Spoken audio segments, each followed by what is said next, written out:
1:31. So we'll respect everybody's time that you got on right at 1:30 and we'll get going. So this class is really just talking about our agency agreement and what that means and what it looks like. So the rest of the contract doesn't really apply. So just focusing on and really breaking down the agency and who we represent and what it all means. So I will share my screen, and it's an open book, open forum type thing. So if you guys ask questions, you know, that's what makes this class kind of happen. So you guys can see the screen, right? Agency disclosure, what's it mean? Everybody's got that view? Yeah. Yep. All right. So breaking it down, the 2-page agency disclosure that just gets shoved into the contract and everybody just kind of goes through and says, you're the buyer or seller, and then that's it. And where we get tripped up is that dual agency designated agent kind of trips everybody up. So I want to break it down and talk about each piece, the seller, the buyer, the dual agent with designated agency, and what that means and how you check the boxes and when to check it and all that stuff. So understanding that this is not a contract, this is just stating your relationship with whatever party you're representing, whether that's the buyer, the seller, or both of them, or none of them in this case, you know, in some cases. So reading it, and you guys can all read this paragraph, I don't have to necessarily read it to you, but the main thing you pull out of it is it's an agency relationship. So it's disclosing your relationship with whatever party you're working with. So Ron and I are in a contract, or Ron is my seller on a listing. When I sit down with him and I do my listing presentation and he signs the paperwork, he signs off that he understands that I am his agent and I'm working for him and he's my number one priority. Does that make sense? Yes. Yes. Fantastic. Is there a timeline to that? I don't think What do you mean by right? timeline? Like, is this relationship good for 3 months, 6 months? Or is there not a time frame to that on this document, at least? I don't think so, right? So once you're in a relationship with a seller or buyer, you have that relationship forever. So what that means is, let's say, you know, right now there's not many expireds happening. So I go to list a house and I help seller A out. He signs off on a agency disclosure that I represent him as a seller. And then we go whatever term and that house expires. And then a month later, it gets relisted with somebody else. I still have a relationship with him as the seller. There might be some things I know as the seller from the prior expired listing that is privy and to our relationship. So now on the other end, I'm working with a buyer and I go show that expired listing that was my listing. There might be some information that I know. He's got it listed for 175. He said he would take 150. That was privy information when I was representing him. So now there's this confusion of how is it exactly do I represent my buyer going into that expired listing that's now listed with another agent? You have to disclose to your buyer that you used to list that house and you have to get permission from the seller to show it to one of your buyers. Does that make sense? In writing, I would assume, right? Correct. So you would reach out to the listing agent and say, can you inform seller that I, Jonathan Pecora, was your old listing agent, and now I want to show it to a potential buyer. Is he all right with it? Because your responsibility is to that existing relationship as the seller. You know, I don't want to say your fiduciary responsibility is to that seller because you've had a contract with him or her in the past. So this is where they kind of lines get blurred and you just don't pay attention to it. Brand been a lot of expireds to have to worry about it, but you want to make sure that everybody is aware of what's going on and it's always documented. So you call the listing agent, say, hey, ABC Street that I used to list, I have a buyer that wants to see it. Is the seller okay with it? Okay, great. And everybody signs off on it, understanding what your position is. Because what you don't want to happen is 6 months down the road, someone sues you for unethical reasons of, writing an offer for 150 instead of the list price at 175 because you knew that's what the seller would take. Yeah, right. So you always want to have it clean cut and documented before you go and show the house. So you talk to your buyer and say, hey, listen, just to let you know, I represented this seller in the sale of this house 3 months ago. I have a responsibility to him that I cannot break. I might have Pete go show the house for you instead. And then you would either work something out with Pete and say, hey, write it up. I'll give you a referral fee or what have you. But you always want to make sure you're protecting yourself and that relationship that you've had with the seller or the buyer, the seller in this case. Does that make sense? Mm-hmm. Yeah, I guess part of my question I didn't really ask right is it's not an exclusive relationship, obviously, right? So there's no Tell me more. Like what I'm thinking is, so obviously somebody else can list that house. So this agency relationship, I guess it goes infinitely, but it's not You got exclusive. Somebody else could be the seller later on because of that situation you just described. Correct. So that makes sense. Okay. Correct. So I was Yep. thinking incorrectly. It's not like, right. It's not an exclusive right to sell where in 6 months your relationship is over. In 6 months, you still have a relationship to that person. Yeah. Okay. So it's the relationship you want to stay on, not the exclusive right to sell representation. It's the relationship that you have, seller or buyer. Okay. So getting into a seller's agency, I want to kind of read this as we can all read it. But if I read it out loud, it always helps, and I can try and move my screen so I can see it. A buyer's agent is an agent who's engaged by a buyer to represent the buyer's interest. Oh, sorry, I clicked buyer. I got excited. Here we go. Seller. Seller's agent is an agent who is engaged by the seller to represent the seller's interest. The seller's agent does this by securing a buyer for the seller's home at a price and on the terms acceptable to the seller. A seller's agent has, without limitation, the following fiduciary duties to the seller: reasonable care, undivided loyalty, confidentiality, full disclosure, obedience, and the duty to account. A seller's agent does not represent the interest of the buyer. The obligations of a seller's agent are also subject to a specific provision set forth in the agreement between the agent and the seller. In dealing with the buyer, a seller's agent should exercise reasonable skill and care and good performance in the agent's duties, deal honestly, fairly, and in good faith, and disclose all facts known to the agent materially affecting the value or desirability of the property, except as otherwise provided by law. So when we get into this is representation of your seller: the reasonable care, the undivided loyalty, the confidentiality, the full disclosure, the obedience, and the duty to account. You're representing the seller. So your job is to support and provide everything for your seller. If a buyer comes in, so you're listing a house and a buyer calls you and says, I'm interested in taking a look at your listing. And you go, okay, do you have an agent? Everybody would, obviously that's your first question. Are you represented by an agent? They say, no, I'm pre-qualified. I do this. And you want to stop them and say, no. This is information I don't need right now. I need to let my seller know that I have a buyer that's unrepresented that wants to come in, and then have that conversation with the seller to say, is it all right? Because now you're going into uncharted territories of dual agency. And the discussion of dual agency we'll have further down the road, but we have to talk to our sellers and say, if a buyer comes in that's unrepresented, what do we want? What does the seller want? Is the seller okay that I show the buyer a house? Does the buyer understand that my due diligence and my responsibility is for the seller 100%? And are both of those clear cut to both the buyer and seller before we move forward? So you want to be very specific on telling the buyer when they come in.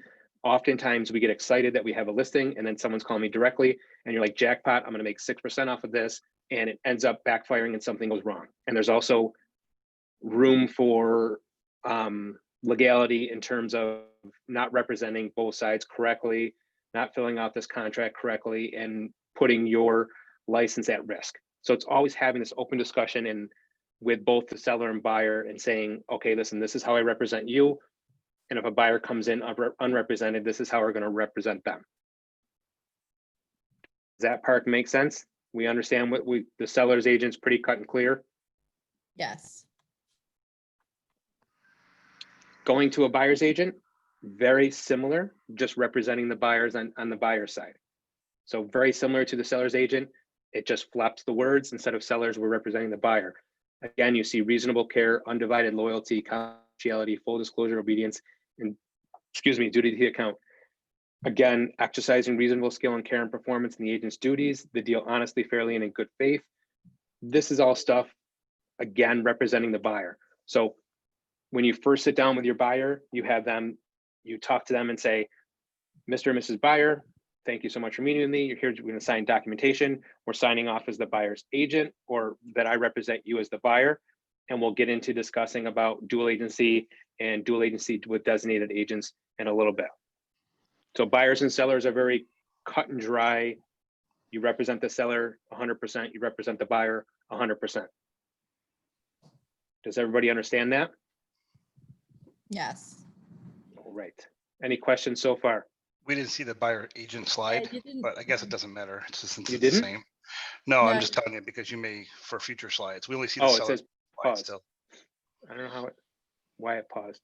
Sorry. Thanks, Ron. You Sorry. see it now? Yes. I just hit a wrong button.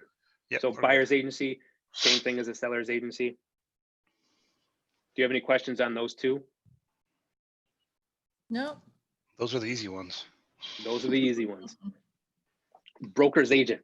A broker's agent is an agent that cooperates or is engaged by a listing agent or a buyer's agent, but does not work for the same firm as the listing agent or the buyer's agent to assist the listing agent or the buyer's agent in locating a property to sell, buy respectively for the listing agent seller or the buyer's agent's buyer.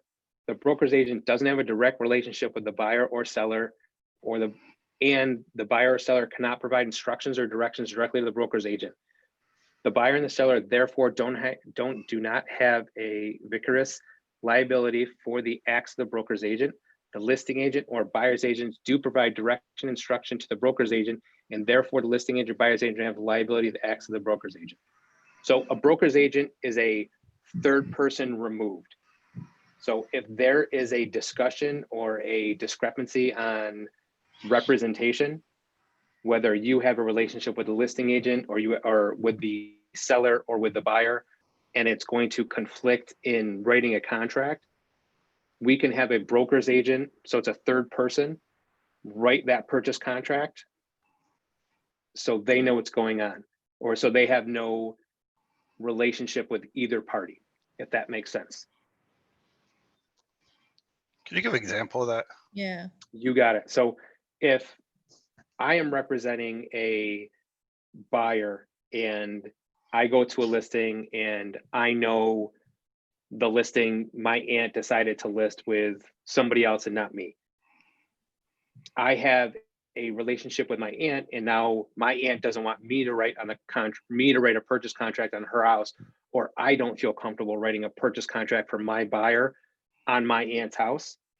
I will have a third person come in, a broker's agent, someone that has nothing to do with anything, come in and write it for me. There's no relationship. I could have a Remax agent do it. I could have a Howard Hanna agent do it. And they have no relationship with either party. And it's not me going to them, hey, my aunt can sell her house for 150,000. So can you just write it for me so it doesn't come from me, so they don't know that it's come from a family member or come from someone that they know. That it's a third party removed. It's a broker's agent. So it's just an agent that does writing the contract and negotiating it in a very neutral way. Because if you go back to, I don't know if I can go backwards. If you go back to that sellers or buyers and you said reasonable care, undivided loyalty, confidentiality, that undivided loyalty is now swayed because it's a family member or it's your best friend or what have you. So you can't give them 100%, whether it's a sale side or the buy side. So therefore, you're bringing in a broker's agent to do that work for you. So does your aunt know that you're involved still as the buyer I'm agent? not involved. I'm not involved. It's Well, 100%. I give it away. Oh, so you don't get any commission or anything off of it either? Like you're totally out of the works? You got it. If legally, if either party does not agree to the agency that's signed, I can't move forward with the deal. So you would work out a commission split with whatever broker's agent you decide to get. Oh, okay. Or You know, I mean, right, you would get a referral fee, or you would get, you know, hey, write this up and take care of it for me. We'll split it 75-25. That commission split you can work out with the broker's agent. but your buyer does not have an agreement with this broker agent. Right? That's They when don't you have would any have, kind of agency agreement, do they? right, but you would go back to your buyer. If we were writing on a house, I was writing on my aunt's house, and I went, you know, oh my gosh, you want to go see my aunt's house? Okay, great. Well, I do want to let you know it is my aunt, and so therefore there's a fiduciary, you know, this undivided loyalty is going to be tough. And so I call my aunt. My aunt says, John, I don't want you to write write an offer on my house. I go, okay. So then I reach out to a third party that has nothing to, that knows either, that they do not know either party. And then they come in and write, and I have the discussion with them, and I say, hey, listen, I need you to represent buyer A on this transaction because I can't give them undivided loyalty because it's my aunt's house.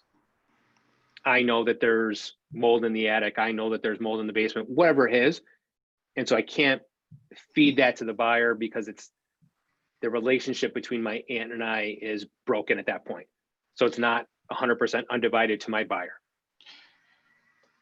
Okay, so I have two questions for that. So the first one, Absolutely. if your aunt says it's okay for you to list it, or for you to bring a buyer, I'm sorry, if your aunt says it's okay for you to bring a buyer, can you still do that? Can you bring the buyer and do it? Yes, you sign off. No, there's You- no, the loyalty there's- is fine there. Right, you would, as long as it's disclosed.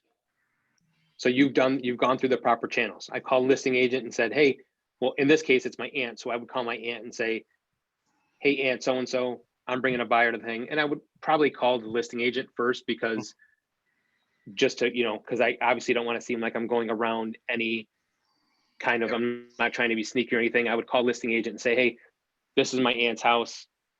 Congrats on getting the listing over me. I have a buyer that wants to see it. I want to let you know that my buyer is super interested and we're going to write an offer, whatever, you know, whatever it is. I want to make sure that my aunt is okay with it. She says, yes, that's fine. I go, okay, great. I'm going to send over an agency disclosure just stating that, you know, I have a relationship with the seller and I'm representing the buyer. And then I have both my buyer sign off, understanding that I have a relationship with the seller. And then the seller signs off on it saying that I have a relationship with them. That way it's understood prior to everything that happens. Okay. So yes, my second question is that actual Yep. the broker, you give it to somebody else, right? So you give it to your buddy in the office to bring the buyer in and put in the offer. Do they have to sign an agency agreement with your buyer? Yes, they would sign Okay. because it would be their client now for this specific house. So we're talking, they're writing an offer on this house, or they're going to show this house. So I guess that's They where would it's just- confusing to me because it says here the broker's agent does not have a direct relationship with the buyer. You know, and the buyers can't provide instructions directly to the broker agent. Not right now, they don't, but you bringing them in, he will have a relationship. So that's how it changes. If they're writing an offer, that's their relationship. Okay, I got you. All right. So it But changes at that point. Jonathan, it doesn't have to be a broker. It can just be another agent, correct? Yeah, just, I mean, broker's agent's that general term of Okay, a agent in the brokerage. okay. Okay, thanks. More questions?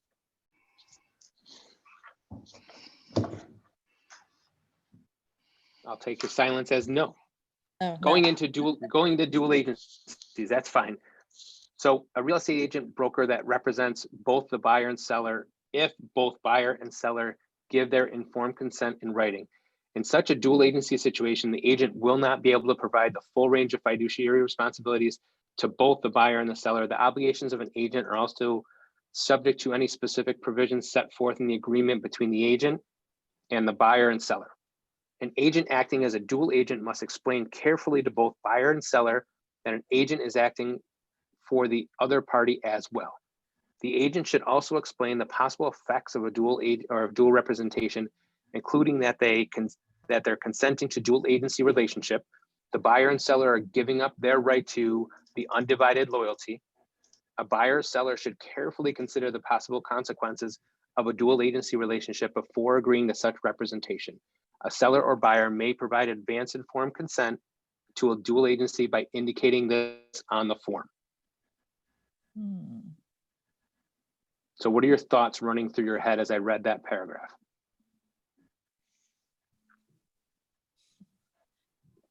I get it. I always wonder. So you're explaining it very nicely because now I'm understanding it after the fact because I see them all coming in, don't understand them. So So what it is you representing the seller, and in the process, the buyer comes in and says, I want to see the house, or they saw it at an open house and or what have you. Anyway, they call you and say, I want to write an offer on ABC Street. And you go, okay, you're immediately responding. Your response is to go to the seller and say, buyer A, an unrepresented buyer wants to write an offer on your house. Would you like me to write that offer for the buyer, or would you like someone else in my office to represent the buyer? Because your number one sole responsibility in this case is to your seller. So after the seller, you've already signed in your listing presentation, you've already signed with your seller that you're representing them as a seller. And then there's that underneath on the form, which I'll show you when we're done with this. On the form is that dual agency, and then dual agency with the designated agents. So in this case, it's a dual agency, and there's advance informed consent of dual agency, which is at your listing presentation, you're explaining this to them.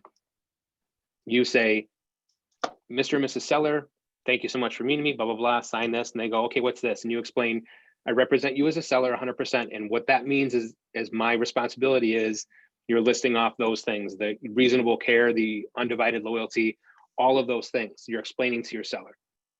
And then you say, in the situation where a buyer comes in off an open house and says, I love the house, I want to write an offer, I don't have an agent.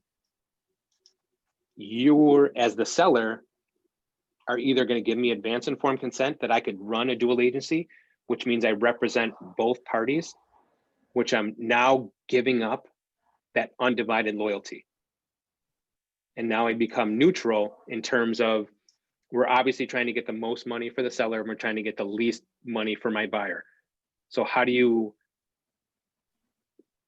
loyally do that with knowing what you know in the transaction? It becomes hard, so that undivided loyalty gets removed in this case, and everything else stays in place. So you would write it, and then as the seller, if they've checked off the advanced conformed consent or advanced dual agency, advanced notice of dual agency, that is known. So now when you write on the buy side, you fill out the agency disclosure and you write advanced informed consent of dual agency. And then you have both of them sign off knowing that.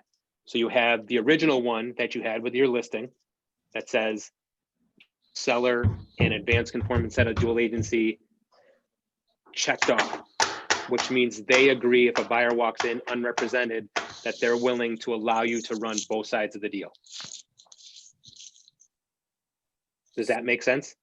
yeah, it totally makes sense. But you must have, when it comes down to touch, you must have a loyalty to your seller since they came in first.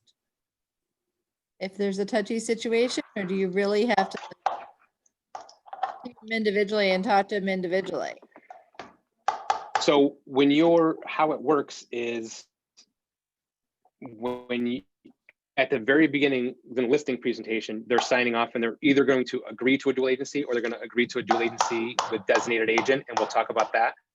So they have the seller checked because I represent them 100%, and then advance conformed consent and dual agency. So they check that off and I say, okay, great. I run an open house that Sunday.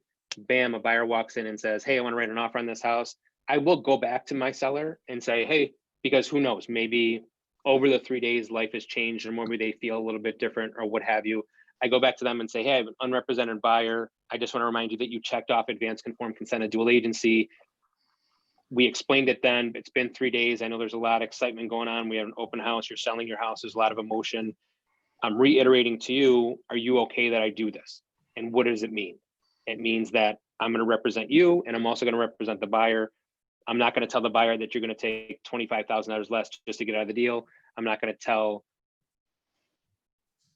you that buyer has $100,000 in the bank but wants to use a mortgage, what have you. I'm going to be respectful. I'm going to be this neutral category of undivided loyalty just kind of goes away. I can't, there's going to be some kind of sway on me. So Well, as long as isn't buyer, Oh. no, go ahead. All right, what would be the benefit of the seller signing off on this? Is it to get a lower commission?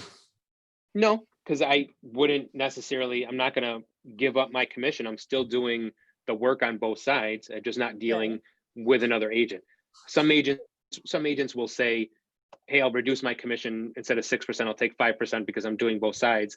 You're still doing the same amount of work. It's just I don't have to call an agent to get information. I can reach out to both attorneys legally to say, hey, what's going on with this? What's going on with this? So some agents will reduce commission. I advise you not. You work hard for your 3%, whether you're buy side, sale side, or running both sides. So I wouldn't use that necessarily as a tactic. It could just be a benefit of they know how I work and they know that I'm diligent in my system. So I take care of everything and they know that I'm not going to let anything fall by the wayside. But that could be the benefit of me running both sides. It could be the benefit that, I know the attorney that they're going to use because I'm going to refer them to an attorney. I know the steps and the processes. I know what it takes to get houses closed. And that's why they picked me on the list side. So they trust, hey, Jonathan, I know you're going to do a great job on both ends of the deal. I know that you're going to be respectful for everybody's timeline, whatever their reasons are, they would agree to it. And some clients say, I don't want you to represent both sides because I don't want the waters to get muddy. I don't want it to be this, you stuck in the middle of a buyer and seller battle. So some clients will say, no, I don't want you to do it, refer it out to somebody. And in that case, it's my fiduciary responsibility to say, okay, thank you for Mr. and Mrs. Seller. Thank you for letting me know that up front. If a buyer comes in that wants to write an offer, I'll refer it out to somebody.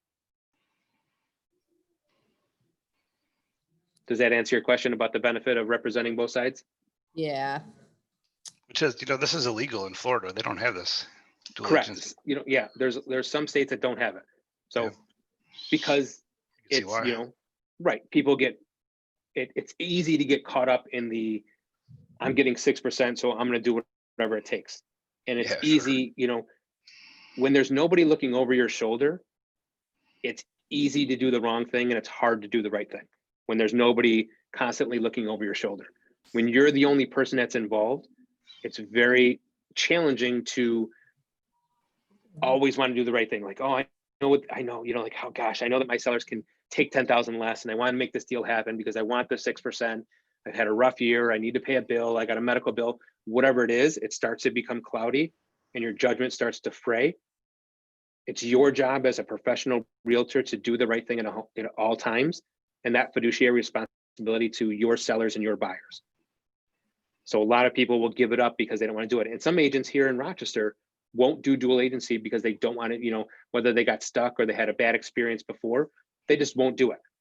Mhm. And that's the relationships that you build with other agents here at KW to say, I don't want to do dual agency because I don't understand it. I don't want my seller to be upset. And you build a relationship with somebody and you refer them and you hope when they have that same situation, they refer back to you and it all works out. We good on dual agency. We understand that it's documented. So on dual agency, the sell side, they write advanced informed consent. So on the buy side, now the buyer comes in unrepresented. I represent them. I had that conversation with them and I say, hey, listen, I represent the seller. The seller has agreed and allowed me to represent you as the buy side. And then we mark down advance informed consent of dual agency, and they understand that I also have a fiduciary responsibility to both of them. And you're showing him or her page 1 of the agency disclosure, and you're circling what it means. So they have a full picture.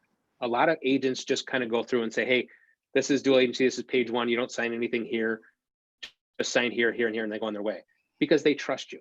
But I want to make sure that you guys are explaining, what a lot of agents do, what I will do is I'll circle what we're representation now. I represent you as the seller, and this is what it means. I circle that paragraph, make an initial page 1. So that way there's a clear cut, dry, they understood or they signed off that they understood whatever, that you gave it to them and they read it. So it's cut and dry when it comes down to it. Do they have to Because make that decision the first time that you meet with them? If they agree to the dual agent? Yes. So when I go over in the listing presentation, I explain what it is and what it means. Okay. And so I represent you as a seller. This is what it means.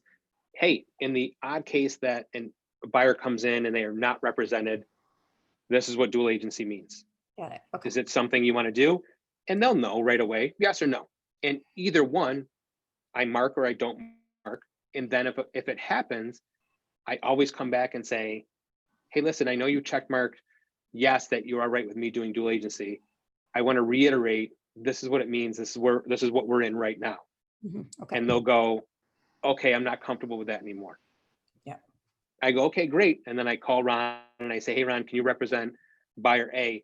And this is where you want to make sure that when the unrepresented buyer calls you as the listing agent to say, I want to see this house, or I went to an open house and I love it, and they start telling you stuff, I'm pre-qualified, I have cash down, I have this.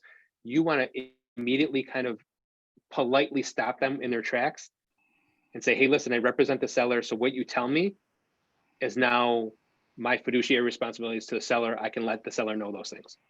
You know what I mean? It's kind of like playing cards and showing your cards all at the same time. Okay. So you want to stop them. Please don't tell me anything more. I appreciate you want to write an offer. Let me go to my seller, see if they're still all right with it. If they are, we'll move forward. If they're not, we'll move forward. Okay. Got it. Great questions, by the way. Dual agency with designated sales agent or sales, sorry, come on. Yes, sales agent. If the buyer and seller provide their informed consent in writing with the principals and the real estate broker who represents both parties as a dual agent may designate a sales agent to represent the buyer and another sales agent to represent the seller. A sales agent works under the supervision of the real estate broker with the informed consent of the buyer and the seller in writing. The designated sales agent for the buyer will function as the buyer's agent representing the interest of and advocating on behalf of the buyer, and the designated sales agent for the seller will function as the seller's agent representing the interest of and advocating on behalf of the seller in negotiations between the buyer and seller. A designated sales agent cannot provide the full range of fiduciary duties to the landlord or to the tenant. A designated sales agent cannot provide full range of fiduciary responsibilities to the buyer or seller. The designated sales agent must explain like that the dual agent under those supervision of their function. They cannot provide an undivided loyalty. A buyer or seller should carefully consider the possible consequences of a dual agency relationship or dual agency relationship with a designated sales agent before agreeing to such representation. A seller or a buyer provide advance informed consent to a dual agency with designated sales agent by indicating the same on this form. Very similar to the dual agency, but the dual agency with designated sales agents is someone working under the KW brokerage umbrella. So Chuck Hilbert, the broker, has interest in KW West, KW Greater Rochester, and KW Gateway. So when we write a contract on a KW listing, we're writing it as a dual agent with designated sales agent. Whether you're a listing and someone comes in on the buy side, they're representing and they check off dual agent with designated sales agency. What that means is on the list side, when you're listing a house and you're going through the presentation, you want your seller to check off the advance informed consent of dual agency with designated sales agency, because that will allow other KW agents to view the home. And then on the opposite side, as the buy side, if they want to see a house that's a KW listing, because Chuck is our overall brokerage, so it's a KW listing, they have to sign off that they understand that on the other side of it is a KW agent.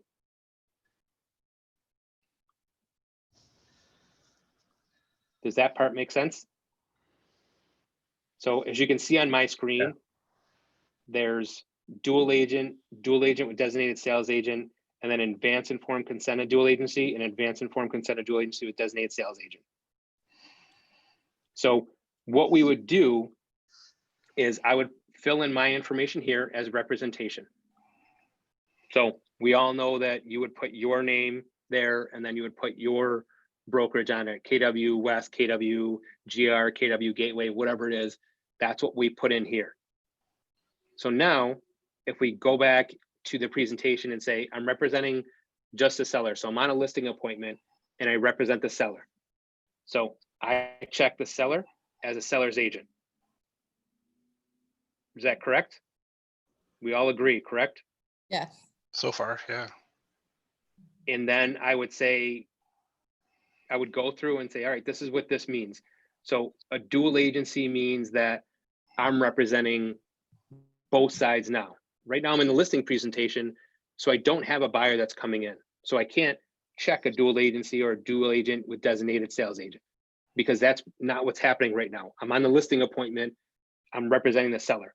I would talk to them and say, hey, listen, advance informed consent of dual agency, what that means is if a buyer comes in unrepresented, that you're okay that I represent him and I represent you, or her in this case, whatever it is, I represent them. Is this something you want to do? And they go, well, what does that mean? And I go, it means that my 100% responsibility is that fiduciary care to you.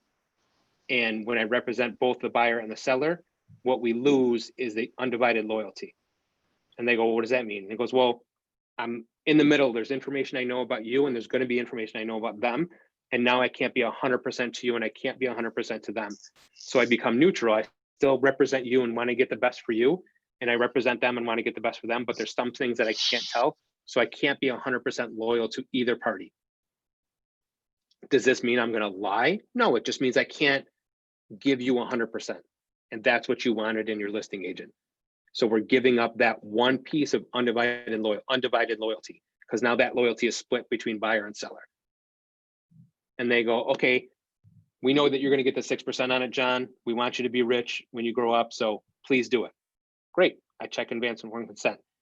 Then I talk to them and say, advance informed consent of dual agency with designated sales agency. And they go, well, what does that mean? And I say, there's 500 KW agents right now in the Rochester area. We want to make sure that if they bring in a buyer, that you're okay that both sides are represented by Keller Williams and the brokerage is Chuck Hilbert. They go, yeah, it doesn't matter to me who buys the house as long as someone buys the house.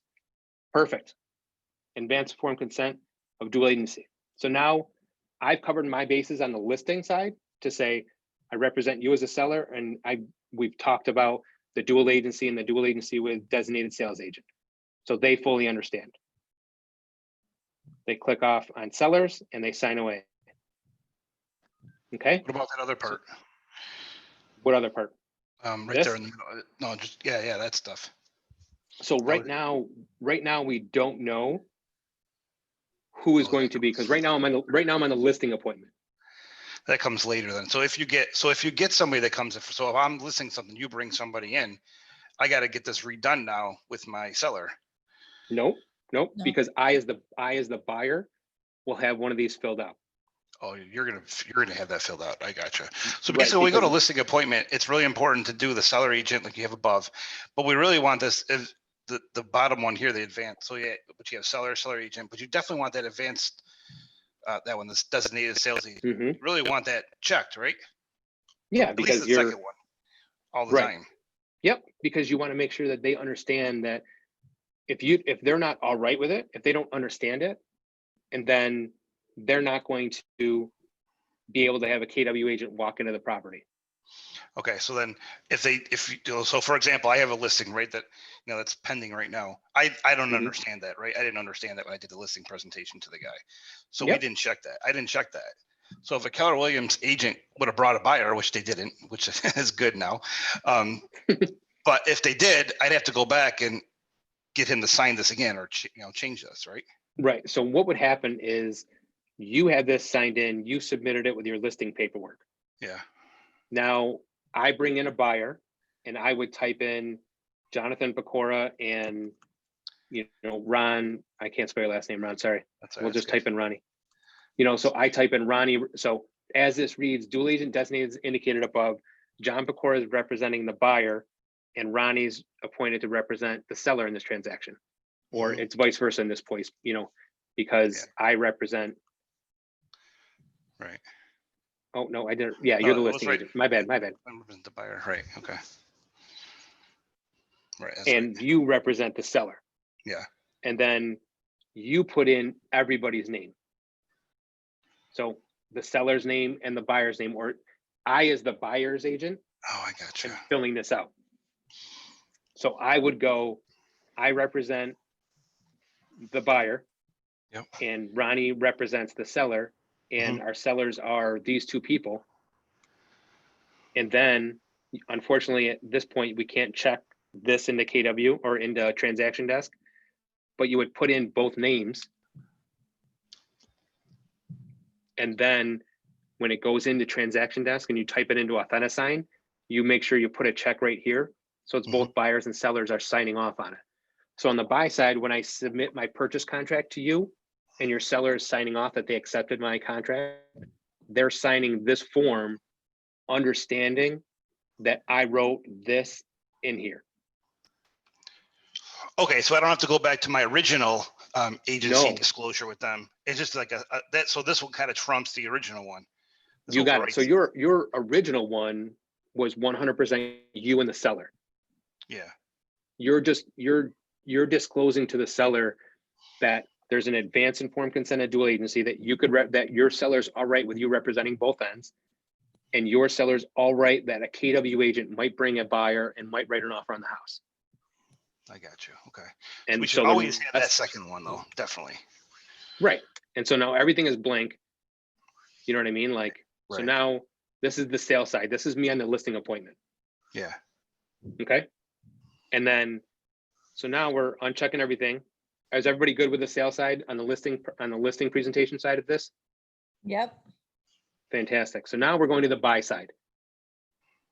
So I represent the buyer and the buyer's agent. We sit down for a buyer's agency agreement. They sign off on it. And I say, all right, listen, this is an agency. I represent you as the buyer. Here's my fiduciary responsibility. I'm going to reasonable care, undivided loyalty, confidentiality, blah, blah, blah. I say it out to them. I have them circle right here. I circle right here. They initial next to it, knowing that we talked about it. We come down here. I click them as a buyer's agent. And then we talk about, the advance informed consent of, I don't know how to uncheck it. Why isn't, sorry.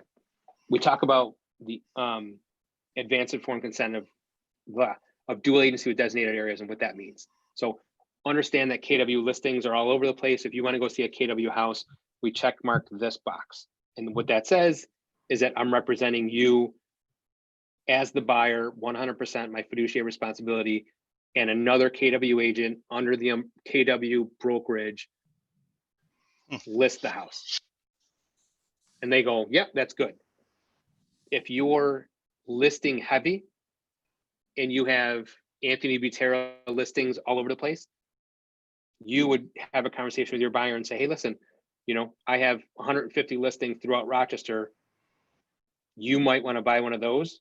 Are you all right that, both of them are going through? And now in that case, this is kind of where it gets tricky. It's if there's a larger team and I represent listings and someone else on my team represents the buy side, that it's still advanced informed consent and designated sales agent. I'd have to double check. I didn't necessarily specifically look into if it were a team. Nobody's on a team right now. Everybody's a solo agent. Yeah. Yeah. Okay, so we won't worry about that. We'll worry about teams. When you join a team, you can have a conversation with your rainmaker to say what's what. So as a solo agent, if you have a listing that your buyer wants to see, you would have a conversation with them on the buy side to say, hey, I represent this listing. If you want to come and see it, I want you to sign off on the advanced informed consent of dual agency. Immediately before you even walk into the house, if they want to go see a house of my listing or whatever, I immediately call the seller and say, hey, I have a potential buyer that would be, that's interested in looking at your house. I know you signed on this advanced informed consent and dual agency and you're all right with it. Are you still okay with it? And if they go no, I refer it out. And if they go yes, and then I bring them in. Are you legally obligated to do that? Yes, because if you don't do this, if you don't do this form, you're breaking the law in terms of providing fiduciary responsibility to the seller or the buyer. Well, no, what I'm saying, are you legally obligated to call them and say, listen, I have a buyer coming to your house. Do you still want to do advanced? I mean, because you already have the advanced. I mean, I'm assuming like on the sell side, you already had that as this advanced informed consent. So Yeah, why do you but have to call them again why do you legally have to call them again? I know maybe it's different I ethically. wouldn't say, yeah. I mean, but I wouldn't say legally you have to because they've already signed it, but okay. you want to make sure. I mean, it's your Ethically, seller. it's better. Right. I mean, you're yeah, just yeah. right. I mean, we're all good people and you want to do right. Maybe when you've listed a house, Ron, you know what it's like. There's emotion involved. And if Oh, they're yeah. just like, they overwhelmed with the whole thing, whatever's going on in their life, giving them giving them another opportunity to say yay or nay is just you being a good person. Yeah, it definitely makes sense. It makes sense. Yeah, for sure. Okay. I just wasn't sure if it was legal type of thing. That's all. Absolutely. Yeah. I mean, the legality of it. I understand your question now. Okay. Jonathan, if you did that and the seller had not checked off dual agency, you'd have to go back. You would probably want to go back to the seller and say, look, I have somebody coming wanting to see your house. Are you interested in doing a dual agency at this time? And then they have to refill out that form, correct? I would do it on the spot. So yes. So let's say in the beginning of the listing presentation, they said, nope, I don't want to do it. I don't want to do it. I don't want to do it. Right. Now a buyer comes in and you go back to them and say, hey, buyers A is interested. I know before you said you didn't want to do it. Are you still on board with not wanting to do it? Are you all right? Or are you all right with me writing? And they go, well, it's been a week. Nothing's going on. I'd rather have an offer from you than from nobody. Who knows if they'll write with somebody else? Yeah, John, go ahead. Okay, great. Let's just sign off on it so everybody knows. And it's dated because they sign in the bottom, authenticite or whatever. And so it's dated. So your listing contract will show the original one. And then it'll show a new one that both have signed off on it and both understand and both agree. Or your seller has agreed 2 weeks later or 3 weeks later or 4 days later, whatever that time frame is. Oh, so you don't have to get a new one with the seller because in the contract itself, they're going to sign off on this agency agreement coming from the buyer. I would, just to cover my base, I would send one to the seller, changing his mind, because the more documentation you have to prove, and even with the timestamp on it, even that 2 or 3 day timestamp might help you out. So, Okay. go down the rabbit hole of you in a listing appointment, they say no. 2 weeks later, you call them up and say, I have a buyer that wants to come in, or whatever the case is. They want to write an offer with me. Are you all right with it? Yes, I am. Okay, great. I'm going to have you sign this agency disclosure, just changing your mind. And then that's timestamp today. I go show the house, or the buyer writes that night or tomorrow. You can see the timeline clear as day. And so that way, if we go down the rabbit hole and if the buyer calls the board and says, John Pecora was acting unethically and didn't do his fiduciary responsibility to me, you have your documentation to say, look, on the listing on November 1st, you said no. On November 4th, you said yes, and on November 5th, I wrote an offer, and you even signed a dual agency agreement on November 5th. So now the board goes, oh, yep, you're right. The agent was right and the seller was wrong in this case. You know what I mean? Always protect yourself as best as you can. Not thinking that everybody's going to do the worst, but just knowing in the back of your mind that if it goes haywire, you're well documented to say, I did everything like I was supposed to do. Okay. So now can you play out the scenario where you're the buyer's agent, right? Mhm. And you bring them over to see the house that you're listing, right? And they said it was okay. You got advance consent. You called. They said it was good. So now you got to change this, right? So no, I don't take the word change out of the vocabulary and just do another one. Or So when I first addendum, yeah, do another one. Okay. when I first do my buyer's agency or buyer's presentation, we're signing off on an advance informed consent and advance consent to dual agency because we don't know what's going to happen. They're just approving that we can do it. Okay. Yep. Gotcha. So now I go in, I write an offer on my listing.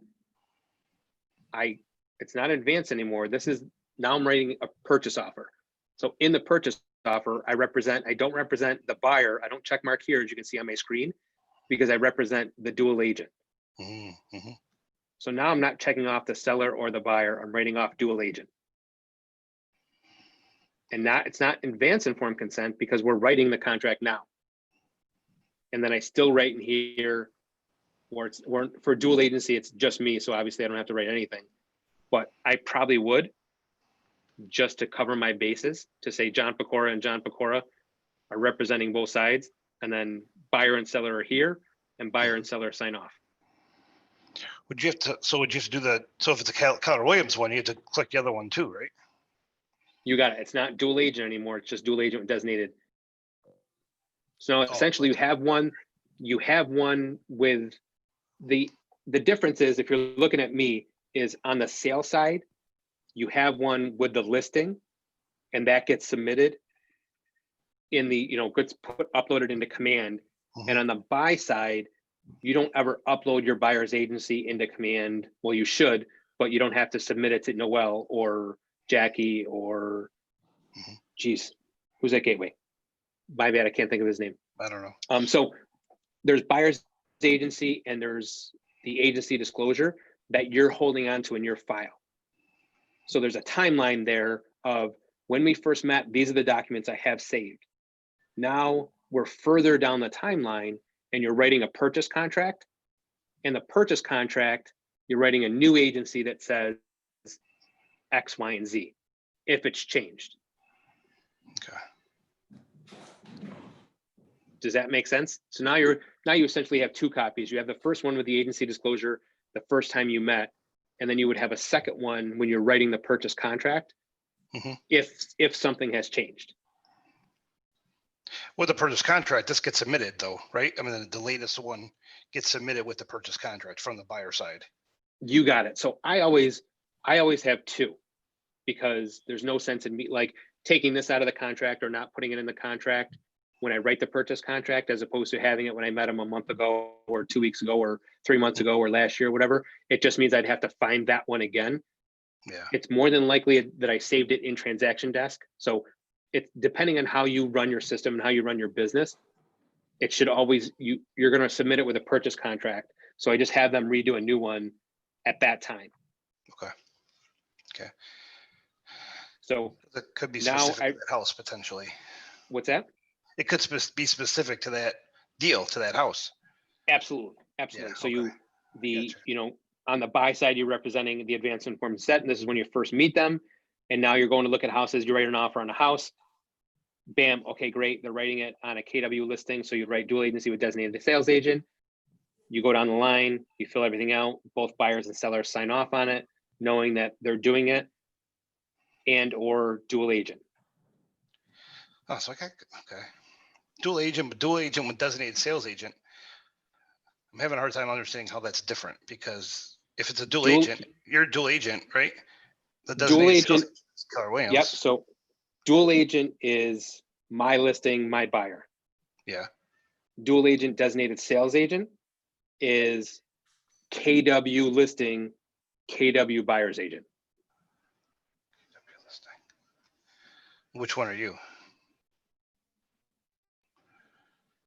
It doesn't matter which one I am, because I still have to represent that it's a dual agent, or it's a dual agency with designated sales agent. Okay. So it doesn't matter if it's on the list side or sale or buy side. You're understanding that Chuck Hilbert, the broker, has interest on both ends of the deal. So anytime you're doing a deal with someone from Keller Williams as the buyer, you're gonna have to click that bottom one right there, dual agent with designated sales agent. Right, but when you first meet with your buyer, Yeah. we don't know if we're buying a KW listing or not. Right. So if you're putting an offer in, I should say, with a Keller Williams agent, Yep. as the buyer side, you gotta change that, amend the next one, the later one, not change. The second You one got it. has to have this dual agent with designated sales agent. Correct. So now your dual agent with designated sales agent, you put your name as the buy side, the listing agent, whatever their name is, and then you put both your buyer and seller's name. Okay.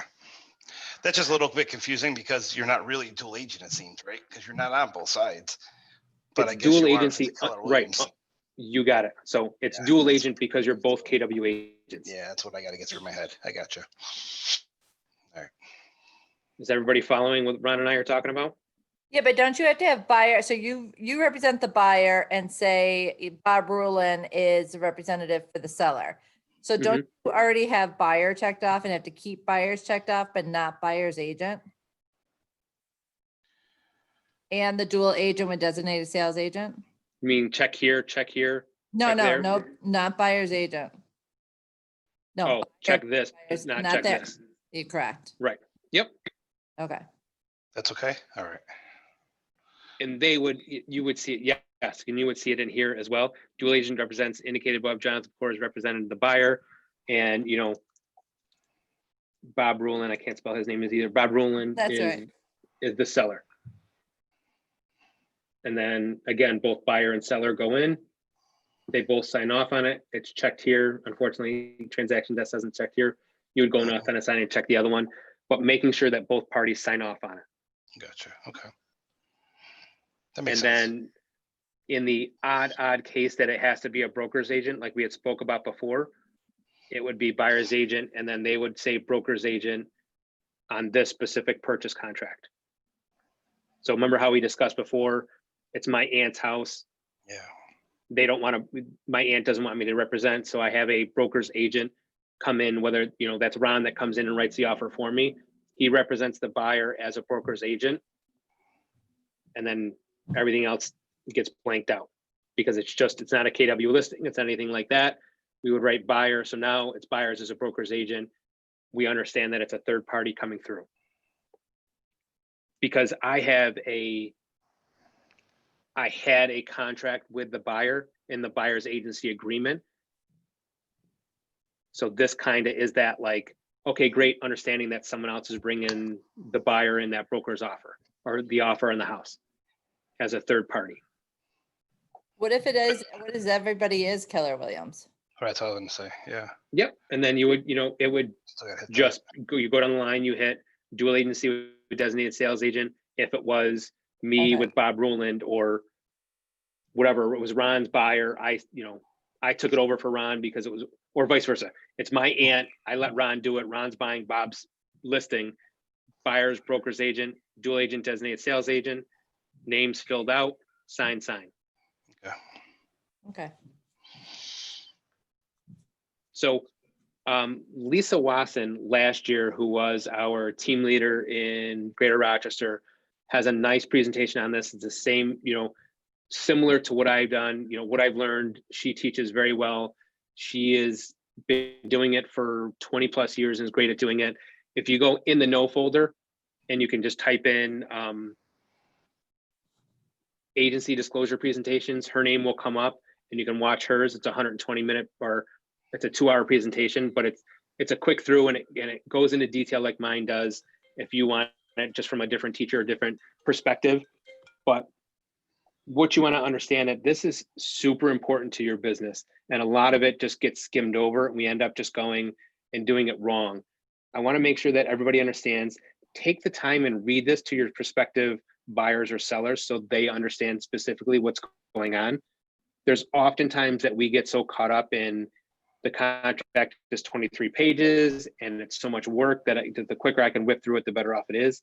Just go through, just underline, what it is, like kind of like what I did in my presentation in terms of, just making this clear to the buyer or seller so they understand what's going on, making it so they know exactly what you're doing for them. Because it's often just like in the world of anything else, we've become so good at what we're doing that we forget that other people don't know what we're talking about. So we kind of have to not necessarily dumb it down, but we have to bring it to their level and go, hey, listen, this is what my responsibility is to you. And explain it. Take that time, because that's when you want them to understand fully. That's all I have. That is the agency disclosure to its full extreme consent, or in-depth, sorry. That was really good. Questions, That was a comments?